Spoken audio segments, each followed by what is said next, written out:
Depois de 2 anos de espera, 2 anos de espera, minha gente, é muita coisa isso. Depois de 2 anos de espera, a Globoplay finalmente lançou a segunda temporada de As Five, para nossa alegria ou, né, para nossa tristeza, depende aí do ponto de vista, depende de como você recebeu aí essa nova temporada. Nesse vídeo eu vou fazer review dos 2 primeiros episódios lançados, né, as minhas primeiras impressões aí dessa segunda temporada, já avisando então que esse vídeo está repleto de spoilers do começo ao fim, então se você já assistiu esses 2 episódios ou se você não se importa com spoilers, bora pro vídeo.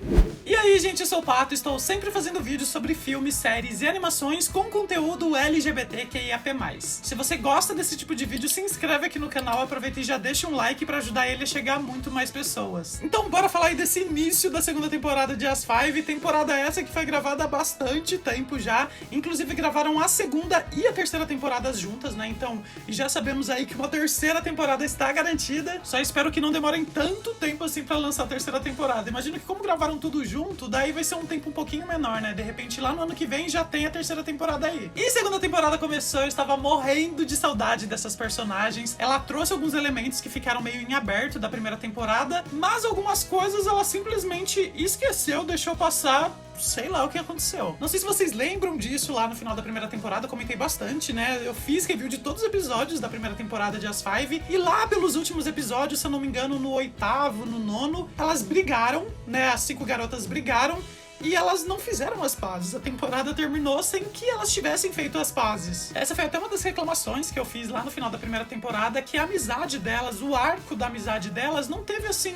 um desfecho satisfatório. A série das Five, essencialmente, mais do que contar a história individual de cada uma delas, é também contar a história da amizade das 5. O fato delas terem brigado lá no final da primeira temporada e isso não ter sido resolvido antes do término causou um pouco de ruído em mim, mas eu até imaginei que fosse uma espécie de gancho para a segunda temporada. Porém, quando a gente entra agora na segunda temporada e vê que elas estão todas amigas e nada é falado sobre essa briga, eu falei, gente, sabe, alguma coisa se perdeu aí no meio do caminho. Eu até comentei que talvez a primeira temporada de As Five tenha sido feita como uma minissérie, não como uma série, e que talvez houvesse a resolução dessa briga, mas deixaram em aberto pra poder ter mais histórias pra contar na segunda temporada, que talvez o início da segunda temporada fosse elas tentando retomar a amizade, né? Algo que já tinha acontecido, né, no começo da primeira temporada, mas de repente elas fazerem as pazes por essa briga, enfim. Eu imaginei que fosse ter isso, a gente chegou na segunda temporada, a briga passou, de repente elas se resolveram de alguma forma, teve uma pequena passagem de tempo, então isso não voltou à tona. Então, pra mim, a segunda temporada ter começado desse jeito enfraquece um pouco o final da primeira. Principalmente porque a primeira temporada terminou com a história individual de cada uma delas muito separada, né? A gente não viu todas juntas, né? Como a gente gosta de ver, né? Então, sei lá, senti esse ruidinho aí. Mas tirando isso, foi muito bom rever todas elas. Foi muito bom elas estarem bem, né? Estarem em paz, justamente, né? Porque já tinha isso da retomada da amizade lá na primeira temporada. Então tá bom, vai. Vamos fingir que nada disso aconteceu, né? Que foi só uma briguinha pontual e que de alguma forma aí elas retomaram a amizade e estão aí nesse ponto do início da segunda temporada. E o que eu senti nesse início da segunda temporada, né, que inclusive chama tudo novo de novo e acho que tem tudo a ver com o sentimento que eu tive nessa segunda temporada, é que foi de certa forma um restart na história de todas elas, né?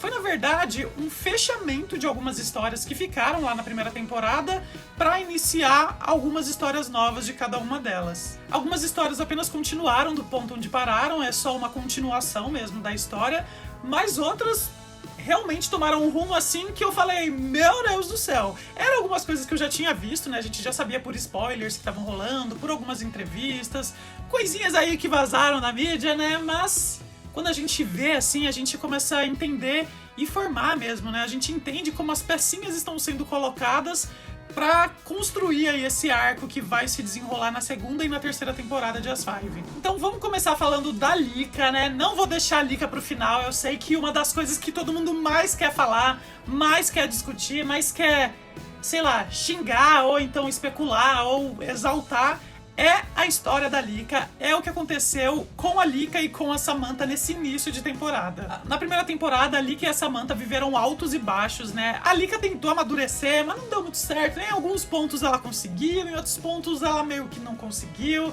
Ela tentou atravessar algumas coisas, né? Ela colocar a charrete na frente dos bois, assim, o carro na frente dos bois, a carroça na frente dos bois. Enfim, ela colocou alguma coisa lá na frente dos bois, ela tentou acelerar alguma coisa que era pra estar um pouquinho lá atrás, né? E o que ela fez? Lá no final da primeira temporada, a forma que a Lika encontrou pra mostrar pra Samantha que estava madura, que ela estava disposta a crescer, a evoluir, a amadurecer, foi pedindo ela em casamento. E a série termina, a primeira temporada termina sem a gente saber qual foi a resposta da Samantha. E eu amei que a primeira cena de As Five, da segunda temporada de As Five, foi a Lika vestida de noiva. Na hora eu falei assim, meu Deus. Porque, assim, eu já sabia o que ia acontecer, mas eu não sabia como. E a hora que eu vi a Lika vestida de noiva, eu falei assim, gente, o casamento vai acontecer? O que está acontecendo? Vai rolar um casamento e vai ter uma reviravolta no altar, sei lá, no juiz, sei lá, no lugar onde elas fossem casar? Eis que a gente percebe, né, que a Lika começa a colocar uma tinta vermelha aqui como se fosse sangue. Era, na verdade, algumas fotos que ela estava fazendo para um artigo dentro de uma revista virtual que ela tá fazendo com outras duas garotas. É uma revista feminista chamada Fanzine, feito por um coletivo de 3 garotas, né, a Lika mais 2 garotas.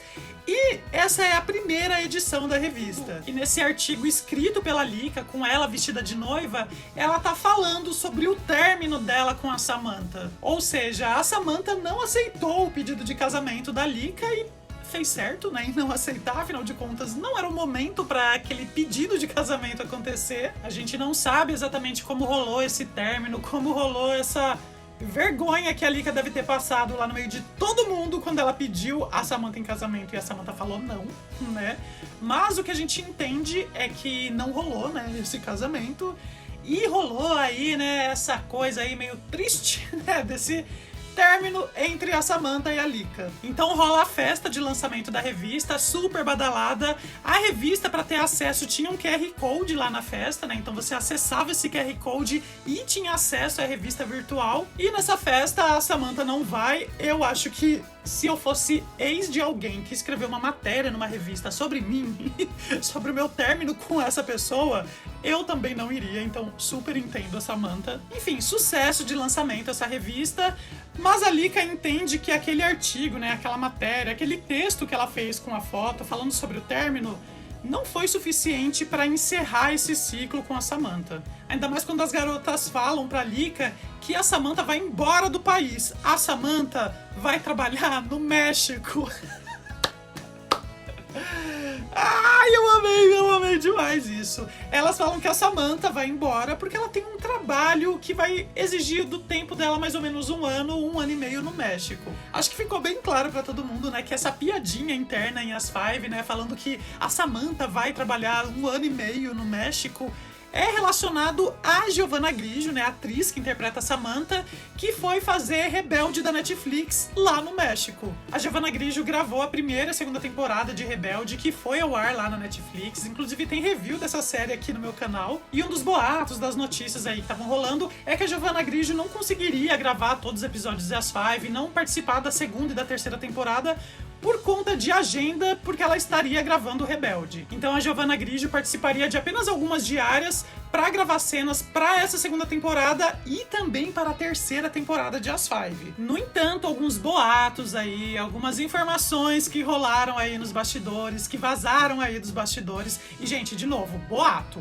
Tá? Não sei se isso se confirma, foram só boatos aí de algumas fontes aí misteriosas que falaram. Na verdade, o que contaram é que o Cal Hamburger, né, criador das Five, criador de Malhação, Viva a Diferença, entendeu que a história da Samantha e da Lika não tinha mais pra onde ir. Parece que ele entendeu que tudo que tinha pra ser contado sobre as duas já tinha sido contado e não tinha mais como ficar enrolando essa coisa entre a Samantha e a Lika. Algo que eu, particularmente, Pato, discordo. Eu acho que teria, assim, muitas coisas ainda pra contar sobre as duas. Enfim, de novo, boato. Isso foi só coisas que vazaram aí, que falaram, não sei se é real ou não. Então, por conta disso, achou-se melhor encerrar a história da Samantha e da Lika, contar outras histórias da Lika e, de repente, trazer a Samantha lá pra alguma participação na terceira temporada. Mas, de novo, mais um boato aí, mais umas especulações que rolaram. Falaram que, de fato, a Giovanna Grigio gravou cenas da terceira temporada e eu queria muito que fosse, sei lá, o final da terceira temporada, sabe? Pra ela voltar, pra encerrar a história e as duas terminarem juntas. Isso é o que eu queria muito. Porém, o que disseram foi que essas cenas da terceira temporada da Giovanna Grigio não vão ser usadas. Então, tudo que a gente vai ter da Samantha e da Lika foi o que a gente viu nesse primeiro episódio da segunda temporada. Claro que isso pode mudar, né? Se as cenas foram gravadas, elas podem vir a ser inseridas de novo, né? Não sabemos, então só aí a gente aguardar pra ver o que vai acontecer. Mas então vamos falar do encerramento de Limanta, que independente do que eu queria ou do que eu não queria que acontecesse, foi extremamente lindo, extremamente realista até, né? Depois da Samantha não ter ido pro lançamento da revista e da Lika ter descoberto que ela vai mudar pro México, a Lika resolve ir até a casa da Samantha pra se despedir. E foi muito lindo ver as duas se reencontrando, conversando, tomando vinho e ficando e transando mais uma vez. Gente, sério, esse é um dos casais com mais química que eu já vi na vida. Sério, é muito difícil ter casal com tanta química quanto tem Limanta. Gente, você vê as duas juntas, você sorri, elas não precisam fazer nada, é só uma olhar pra cara da outra, você tá sorrindo junto. Gente, ai meu Deus, por que elas tiveram que terminar, minha gente? Por quê? Mas assim, conhecendo Limanta, conhecendo toda a história das duas, a gente sabe que sempre foi um relacionamento meio tóxico. Foi uma história linda o que as duas viveram, mas também foi muito problemática. Mas de todo modo, foi também um relacionamento que fez as duas crescerem e amadurecerem. Talvez a Lika nem tanto, mas a Samantha evoluiu muito. E depois as duas fazerem amor e tal, e a Samantha perguntar pra Lika se ela não vai passar a noite lá com ela, né? Afinal de contas, dia seguinte a Samantha já vai embora. A Lika fala pra Samantha que não, que ela não vai passar a noite lá, que ela só queria encontrar mais uma vez a Samantha pra entender que ela conseguiu superar a Samantha. Então esse encontro foi um encontro de despedida e ao mesmo tempo superação. E eu achei as palavras da Lika lindas e muito precisas quando ela fala que a Samantha foi a coisa mais importante que aconteceu na vida dela e que ela continua amando a Samantha. É um amor que vai existir pra sempre, mas que chegou a hora dela seguir em frente. E pensando racionalmente sobre as duas, eu imagino que sim, elas já evoluíram o que tinham que evoluir estando juntas, e para elas continuarem evoluindo, para elas crescerem mais, para elas amadurecerem mais, elas precisam estar separadas, elas precisam agora seguir caminhos diferentes. Então nada mais justo que elas encerrem esse ciclo, que elas encerrem esse relacionamento que elas tiveram de uma forma adulta e saudável, né, que foi o que aconteceu, e que cada um siga o seu caminho. Elas sempre vão ter um carinho uma pela outra, elas sempre vão ter amor uma pela outra, tudo que elas viveram juntas foi muito importante, mas chegou a hora de dizer adeus. E sinceramente eu achei um término muito bonito, muito honesto pra tudo que elas viveram. E pensando aqui, não sei o que vai reservar o futuro pra Lika, né, na segunda e na terceira temporada, mas talvez fosse bom realmente que a Samantha não aparecesse mais. Nossa, não sei.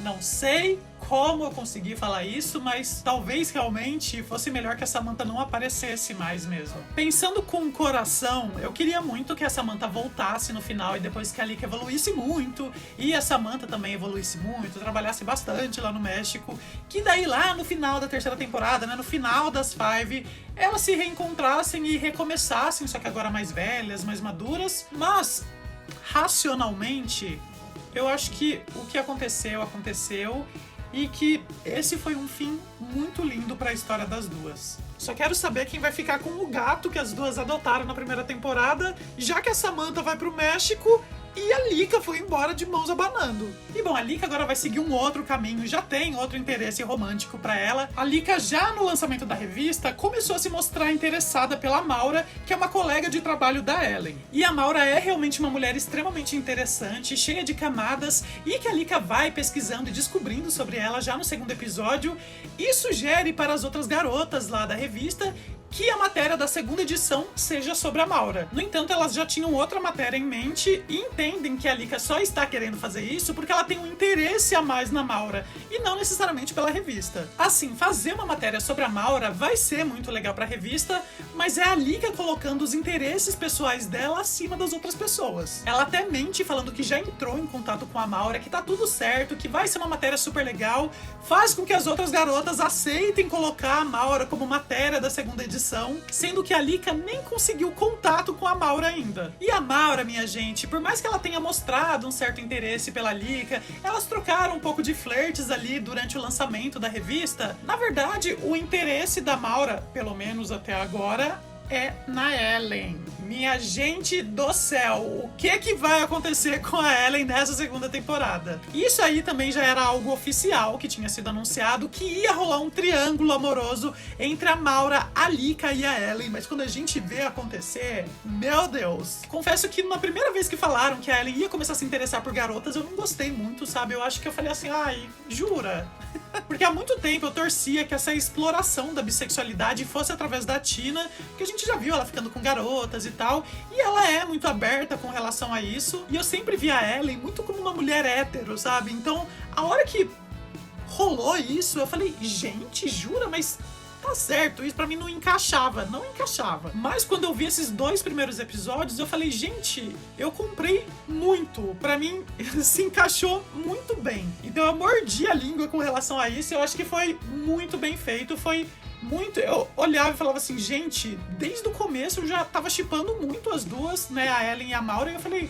Nossa, eu comprei muito esse casal. E é engraçado que o segundo episódio chama Nem Tudo é o que Parece. Parece que foi quase um recado pra mim, sabe? Foi tipo, Pato, olha aqui, nem tudo é o que parece, tá? Você tá achando aí desde o começo, né, que a Ellen é hétero e tal, não sei o quê, mas presta atenção aí, gente, me surpreendeu. A Ellen começou a temporada ainda no relacionamento com o Lito, né, que foi todo construído lá na temporada anterior. Inclusive já começa a Ellen querendo dar a chave do apartamento pro Lito pra eles morarem juntos. E agora ela tá trabalhando numa empresa corporativa, né, numa startup que tá crescendo muito, e mostra, né, que a Ellen continua muito workaholic. E o fato da Ellen continuar se dedicando muito à profissão, ao trabalho, acaba fazendo com que ela deixe um pouco o relacionamento dela de lado. É interessante que na primeira temporada foi o Lito que tirou a Ellen dessa fixação dela por trabalho, por estudo, e no fim, a Ellen meio que deu um passinho pra trás, né? Porque aparentemente ela continuou sendo essa pessoa bitolada. Então o Lito acaba terminando com a Ellen, que a partir de então se torna solteira e livre aí para descobrir novas possibilidades. É interessante que antes mesmo do término, a gente via que a Ellen olhava a Maura lá de uma forma diferente. Durante o trabalho, a Maura conseguiu ajudar a Ellen a pedir pro chefe delas um pouco mais de prazo pro que a Ellen precisava fazer. E lá, durante o lançamento da revista, no momento mais descontraído entre as duas, quando a Ellen tá agradecendo a Maura por tudo, né? Elas estão conversando um pouco de trabalho,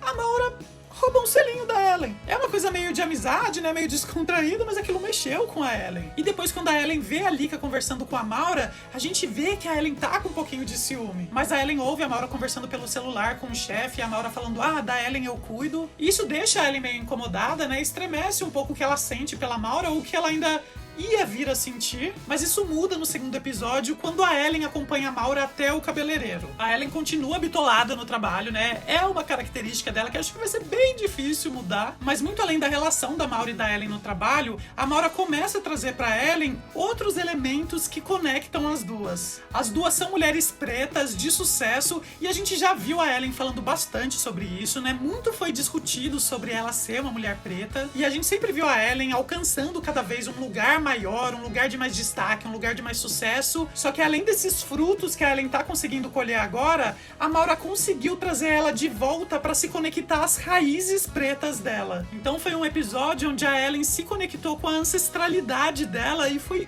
muito, muito lindo. Começou com a Ellen cuidando do cabelo no mesmo salão que a Maura, e a gente sabe que o cabelo para as pessoas pretas é um símbolo que vai muito além da estética, e a gente vê a Ellen se impondo contra o chefe quando ela faz uma ligação para ele pergunta se ela não pode baixar um pouco o cabelo durante a reunião que eles vão ter, e a Ellen não aceita, né? Ela fala que vai com o cabelo dela do jeito que o cabelo dela é, e depois a Maura leva a Ellen para uma festa onde várias pessoas pretas estão celebrando a sua ancestralidade, a sua existência como pessoas pretas. Inclusive Inclusive, quando a cantora no palco começa a cantar sobre a vivência de pessoas pretas e fala que cota não é esmola, nossa, aquilo me arrepiou de um jeito.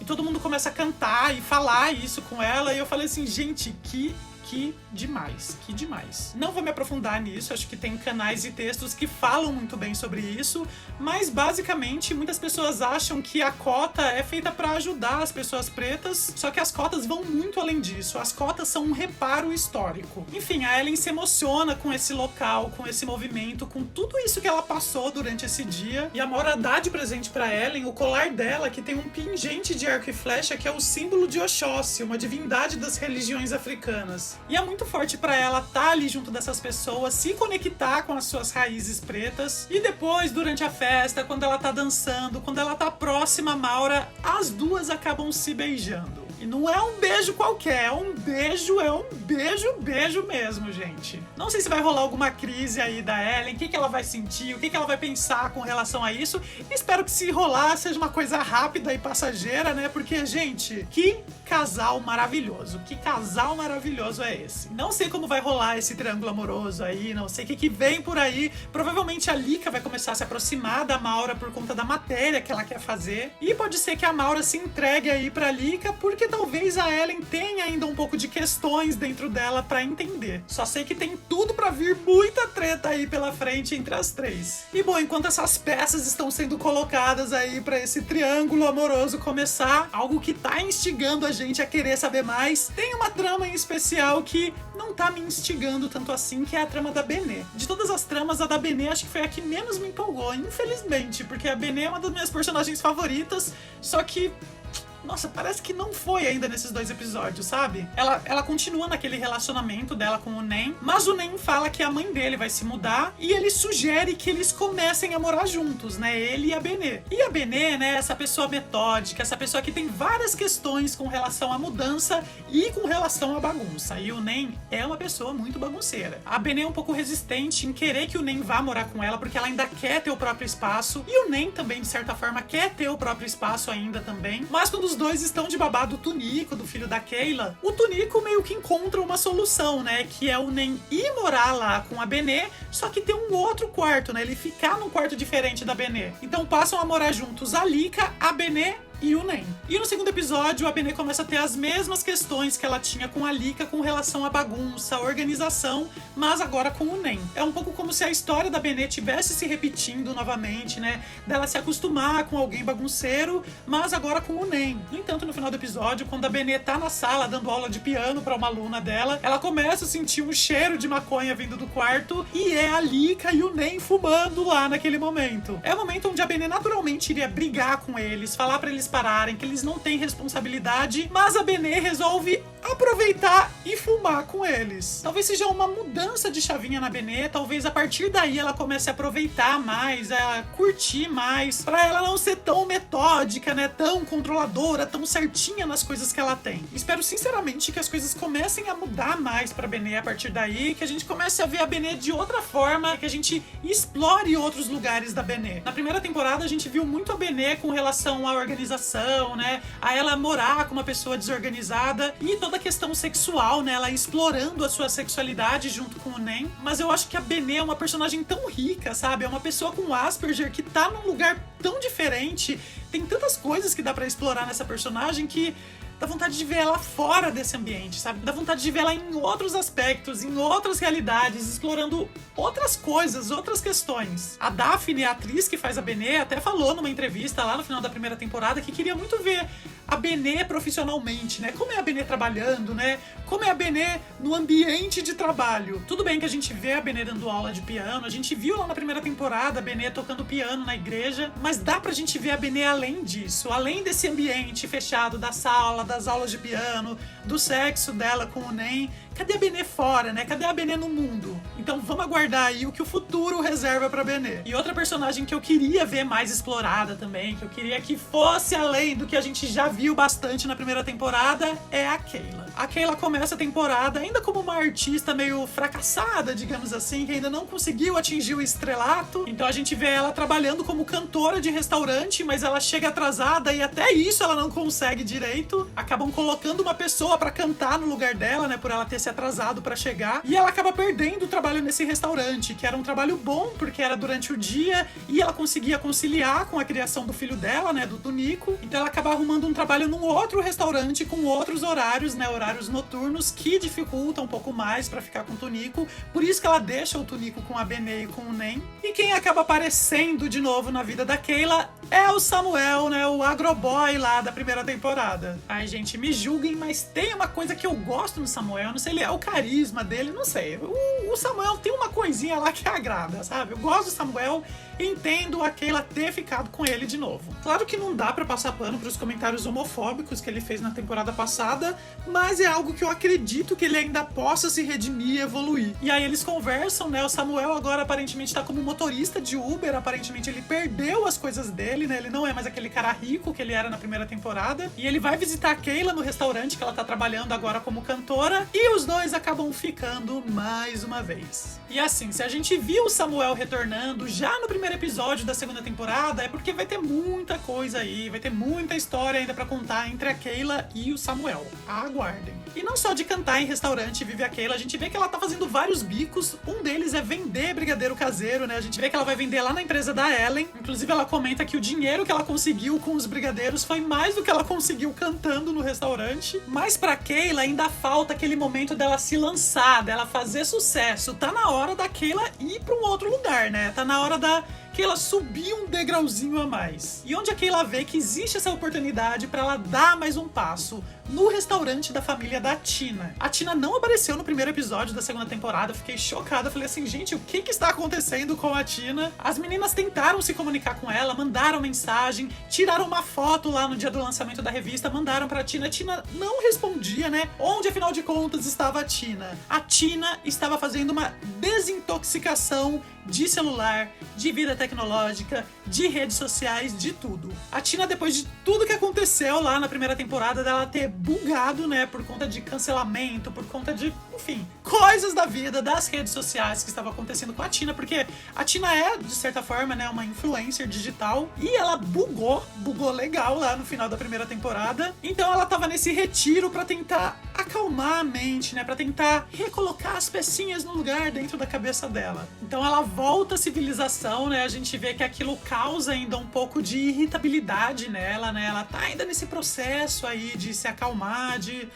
né, respirar fundo, e ela vai até o bairro da Liberdade, onde tem o restaurante da família dela, que o pai dela tá tentando vender, né, tá tentando passar pra frente, mas a gente vê que existe um pouco de dificuldade aí nisso, né, toda vez que alguém está prestes a dar um lance, que tá prestes a comprar o restaurante, o pai da Tina não quer vender, e isso, claro, tem a ver com as memórias da mãe da Tina, né, que morreu lá no começo da primeira temporada. Talvez pro pai da Tina passar esse restaurante adiante, vender ele, é também uma forma de passar pra frente as memórias que ele tem da esposa que morreu. Mas a Tina vai até lá porque ela própria tá disposta a fazer isso, ela própria tá disposta a seguir em frente, né, evoluir, a deixar essas lembranças pra trás. E é chegando nesse restaurante que a Tina encontra o barman do local que está cuidando do restaurante enquanto ele está vazio. E esse barman está pelado.